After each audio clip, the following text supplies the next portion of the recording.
Welcome again, Libra. September 2025, can you believe it? Have a look at your chart there. This is a pretty important month. As I've said to the other star signs, it's a double eclipse month, and it's in critical areas of your horoscope. And that's also preceded by this Saturn retrograde influence, this transit into this sixth house of your horoscope. Here we see the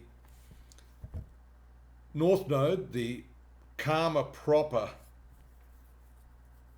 point in your horoscope, along with the secondary karma planet Saturn. And when they're retrograde, they're a hell of a lot more potent. This sixth zone is your health. It's your vitality. It's your daily routine.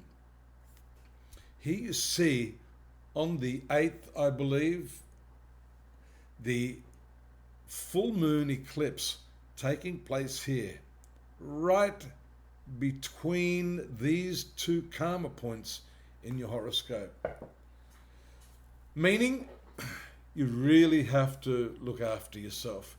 You cannot afford to, kick that health can, that vitality can down the road.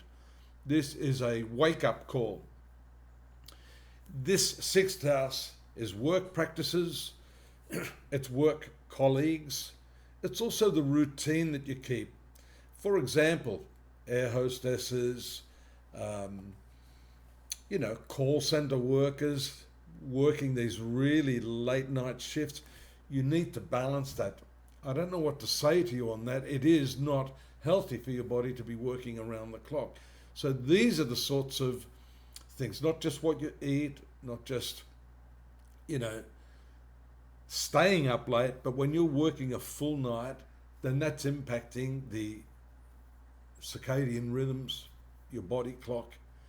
If possible, get your body back in sync with the sun, which is part of that lunar eclipse. I want to look also at the fact, and we've mentioned this before, Neptune and Saturn, both retrograde, sitting right here on the zone of your relationships. Saturn moved out of that zone. It's been in there for a little while since the earlier part of the year, putting some pressure on your relationships, much more responsibility required of you in that area, and generally now that responsibility shifting to your workplace arena. If you notice this movement of the moon, it is going to swing around here into the 12th house. The first eclipse of the month was in the idealistic sign of Pisces, 6th house of work and health. Now we see the new moon on the, I think it's the 22nd, moving here into this 12th house of your horoscope. We had Mercury, Sun, your past karma point there, Venus on the 20th moving in there to join this new moon solar eclipse here, right at the tail end of Virgo. 12th house is your generosity. It could be, it's directly opposite the 6th house. It could be to do with your effusive, generous, sociable nature, trying to please everyone, trying to say yes to everybody. Maybe you need to say no. This is the time to do that. The ingress is also another important date, 22nd, 23rd. The sun moves into your sun sign. One saving grace is that the solar return, many happy returns to all of you having a birthday, September, it's the month of Libra, September, early October.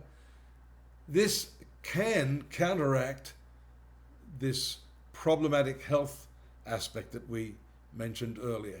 That's because the sun is a vital planet, full of energy, although in your sun sign it does lose a little bit of power.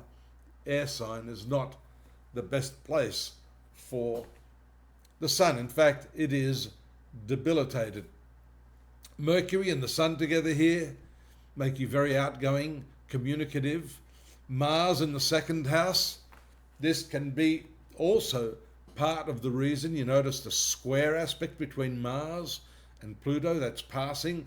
A lot of creative energy going into making money, and that then, of course, connects the knee bone to the shin bone here, that sixth house of work. Overwork, what are the reasons? Of course, a lot of people are doing it hard now financially. You may be trying to balance the checkbook, be a little careful. And on top of that, you've got the excessive, expansive Jupiter here in the 10th house. That's actually quite good.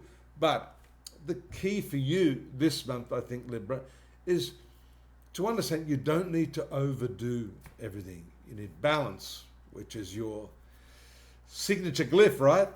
The scales of balance, the scales of justice. I think if you remind yourself of your key signature, then you may be in a better position to reduce the impact of these health issues on your physical well-being. Now, do look at the links that we have below for the text-based monthly forecast. We've got more for you at astrology.com.au. Daily, weekly, monthly, yearly readings, lots of free psychic readings. I'm here if you need to ask me a question, if you're interested in astrology or karma, you want to know about your chart, feel free to drop me a line, and please feel free to subscribe. We'd love you to subscribe and like us, because, you know, when I do this bit of the video, I'm a little narcissistic. Please like me. And I'll see you next month. Bye-bye.